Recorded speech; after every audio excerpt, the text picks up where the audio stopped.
सख्त सर्दी पड़ना शुरू हो गई थी। ऐसा महसूस हो रहा था जैसे दरिया बर्फ बन गए हों।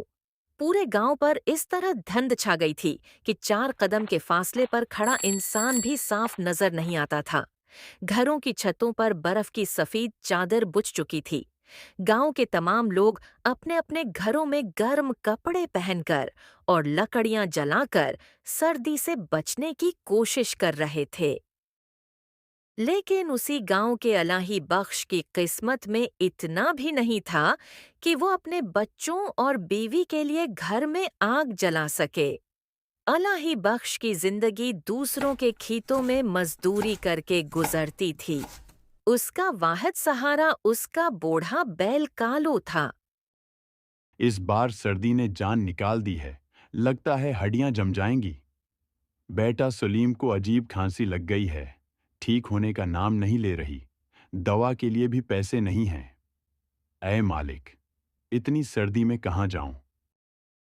इलाही बख्श, मैं भी यही सोच सोच कर परेशान हूँ।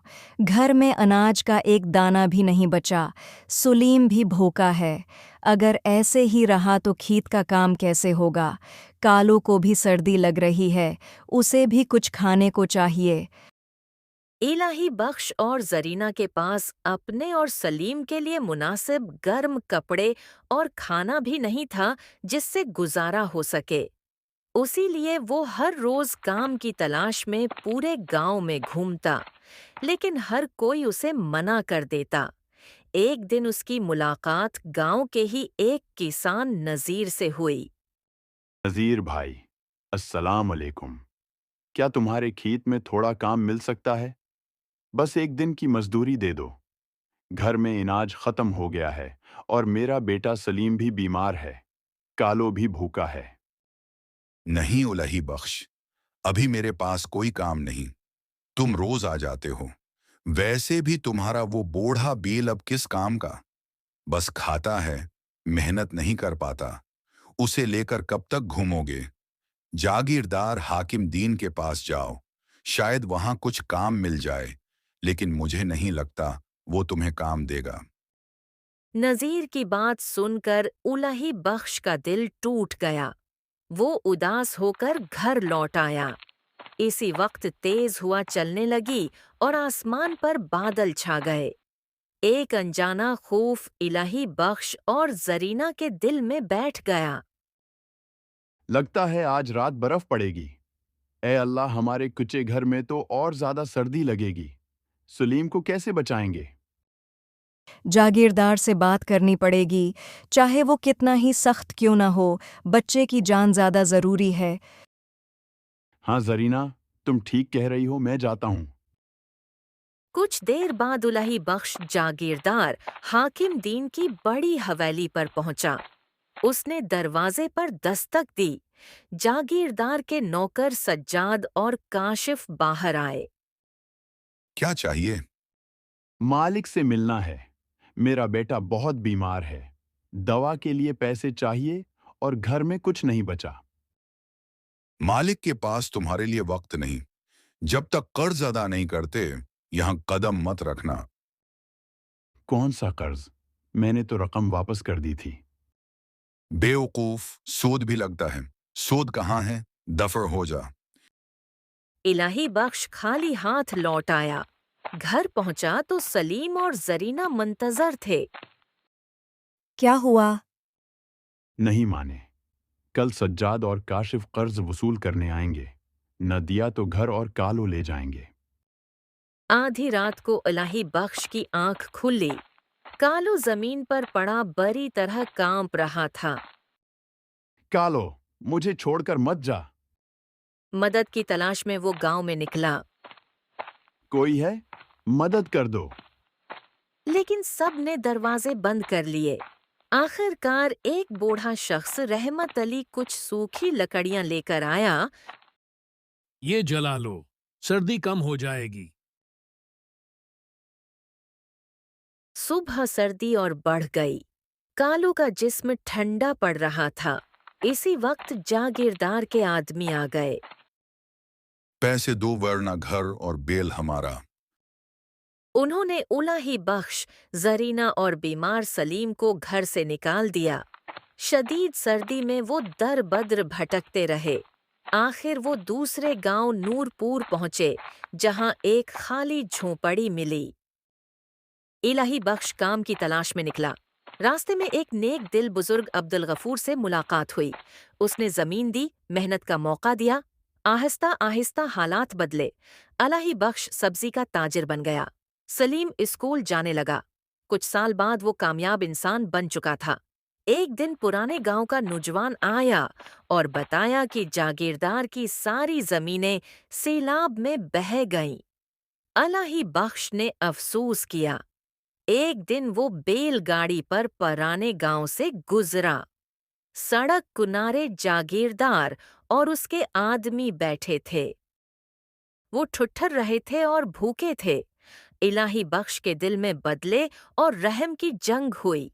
आखिर उसने इंसानियत को चुना। इंसानियत सबसे बड़ा दीन है। उसने उन्हें कपड़े, खाना दिया, काम दिया। सबकी आंखों में शर्मिंदगी के आंसू थे। गांव वालों ने भी सबक सीखा। जरीना ने कहा, तुमने नफरत को मोहब्बत में बदल दिया। मुझे तुम पर फख्र है।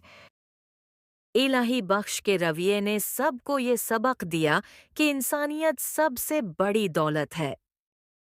इसी गांव के एक कुच्चे से घर में एक बूढ़ा शख्स दादा शमसुद्दीन अपने 2 बेटों के साथ बैठा था।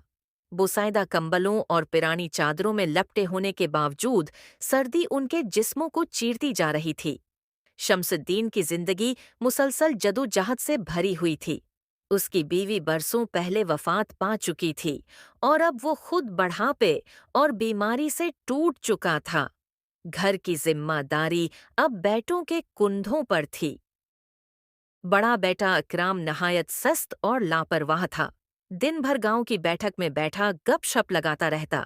छोटा बेटा सलीम मेहनती और जिम्मेदार था। वो करीबी जंगल से लकड़ियां काट कर लाता और उन्हें बीचकर घर का चूल्हा जलाने की कोशिश करता।